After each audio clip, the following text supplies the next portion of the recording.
Selamat berjumpa dalam Inspirasi Sabda bagi Keluarga. Komisi Keluarga Keuskupan Agung Medan. Hari ini Rabu tanggal 8 Februari 2023. Bacaan kita diambil dari Injil Markus bab 7 ayat 14 sampai dengan ayat 23. Lalu Yesus memanggil lagi orang banyak dan berkata kepada mereka, "Kamu semua dengarkanlah perkataanku dan camkanlah.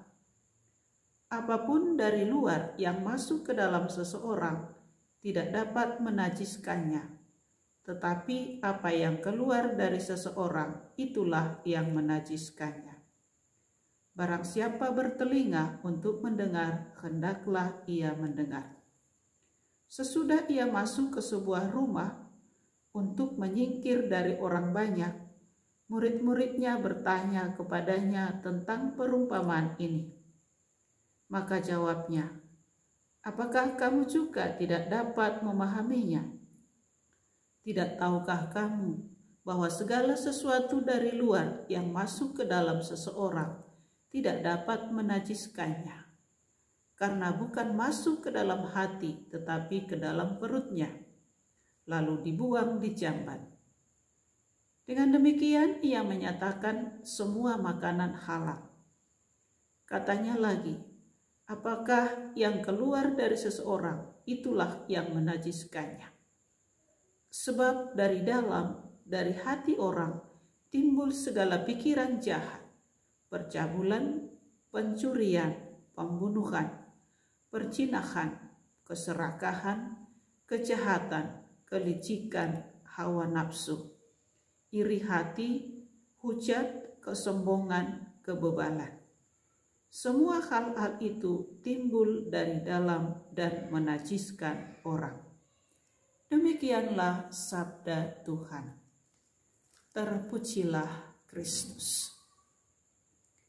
Bapak Ibu, keluarga yang diberkati oleh Tuhan, semoga kita semua dalam keadaan baik, sehat, bergembira, dan siap merenungkan sabda Tuhan.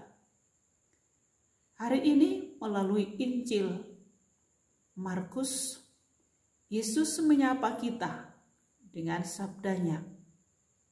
Yesus memanggil orang banyak dan berkata kepada mereka, "Apapun yang keluar dari dalam diri seseorang tidak dapat menajiskannya.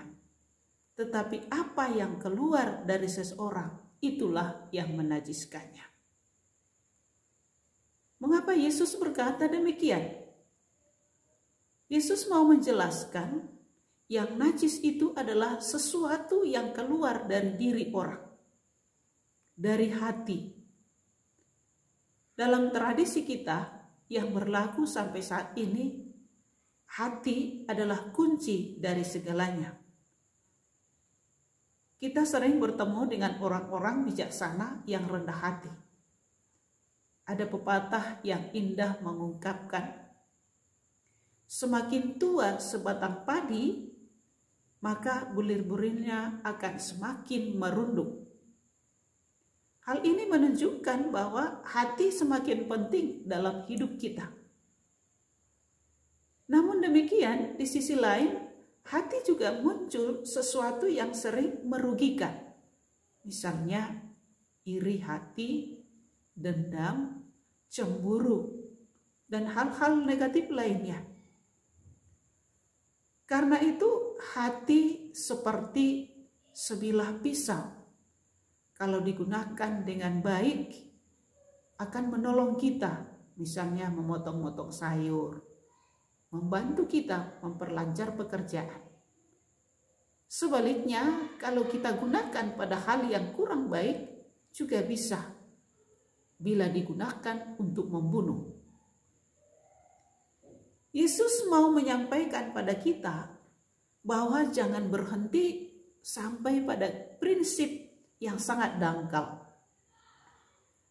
Tapi kita perlu bijaksana dan memiliki prinsip-prinsip yang perlu masuk ke dalam sebuah kedalaman hati dan murni. Hati kita bebas dari iri hati, bebas dari dendam, bebas dari cemburu, bebas dari perkelahian. Sebagai orang beriman, kita melibatkan hati kita.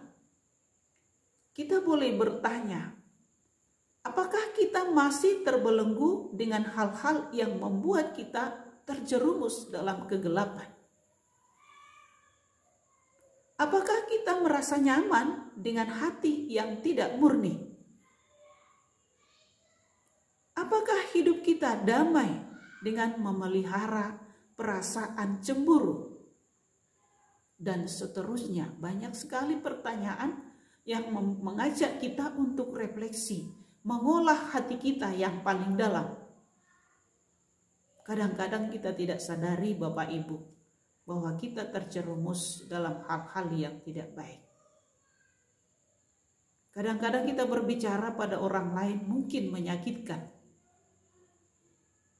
memunculkan ketidaknyamanan, membuat orang lain sakit hati. Kadang-kadang kita menyimpan di dalam hati kita rasa-rasa yang tidak baik. Walaupun kita tahu bahwa efeknya itu batin kita tidak nyaman. Tetapi sering kita bergumul dalam hal itu. Yesus menyatakan, inilah yang najis. Yang keluar dari dalam hati kita terungkap dari mulut kita sendiri. Maka diajak supaya kita mengolah hati kita. Keluarga-keluarga yang diberkati oleh Tuhan, kesempatan baik pada saat ini. Bersama dengan Yesus kita mengolah hati kita, supaya kembali kita memelihara kemurnian hati kita. Mengolah hati kita untuk menjadi lebih damai. Untuk menjadi lebih akrab. Untuk menjadi penyalur kasih Allah kepada siapapun di sekitar kita. Dengan tenang, dengan lembut, dengan ramah, kehangatan. Kehangatan yang datangnya dari Yesus sendiri. Inilah pewartaan kita di masa sekarang ini, dalam situasi zaman ini. Mari Bapak Ibu, keluarga-keluarga yang diberkati oleh Tuhan, rangkullah keluarga-keluarga kita untuk menjadi lebih akur, agar lebih hangat merindukan satu sama lain sebagai anggota keluarga. Anak dengan cepat pergi pulang ke rumah karena akan bertemu orang tua. Orang tua juga cepat-cepat ingin ke rumah untuk bertemu dengan anak-anak. Maka terjadilah keluarga atau gereja kecil yang terarah kepada Tuhan. Selamat merenungkan, Tuhan memberkati.